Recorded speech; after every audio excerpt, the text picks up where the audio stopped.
சென்னை விருகம்பாக்கம் ராஜமன்னா சாலையில் உள்ள அடுக்குமாடி குடியிருப்பில் வசிக்கும் தேவராஜ் என்பவர் குப்பையில் தவறவிட்ட 5 லட்சம் ரூபாய் மதிப்பிலான வைர நெக்லஸை கண்டுபிடித்து கொடுத்த தூய்மை பணியாளருக்கு மேயர் பிரியா ஊக்கத்தொகை வழங்கி பாராட்டியுள்ளார்.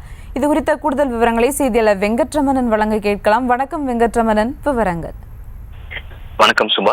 நேற்றைய தினம் கேக்க நகரில் இருக்கக்கூடிய ராஜமன்னா சாலையில் வின்சென்ட் பார்க் அடுக்குமாடி குடியிருப்பில் வசிக்கக்கூடிய தேவராஜ் என்பவர் குப்பை தொட்டியில் 5 லட்சம் மதிப்பிலான வைர நெக்லஸை தவற விட்டிருக்கிறார்.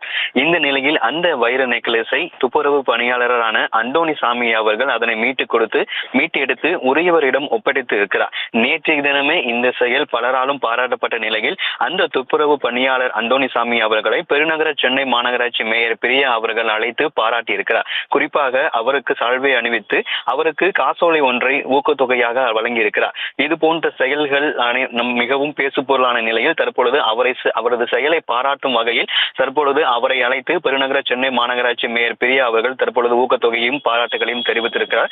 நேற்றைய தினம் ராஜமன்னா சாலையில் இருக்கக்கூடிய அந்த அடுக்குமாடியில் வசிக்கக்கூடிய தேவராஜ் என்பவர் 5 லட்சம் மதிப்பிலான வைர நெக்லஸை குப்பை தொட்டியில் தவற விட்டதை தூய்மை பணியாளர் அந்தோணி சாமி அவர்கள் மீட்டுக் கொடுத்ததை அடுத்து பெருநகர சென்னை மாநகராட்சி மேயர் பிரியா அவர்கள் அந்தோணி சாமி அவர்களை அழைத்து பாராட்டு தெரிவித்திருக்கிறார். சுபா, விவரங்களுக்கு நன்றி வெங்கட்ரமணன். செய்திகளை உடனுக்குடனும் துல்லியமாகவும் தெரிந்து கொள்ள சப்ஸ்கிரைப் பண்ணுங்க.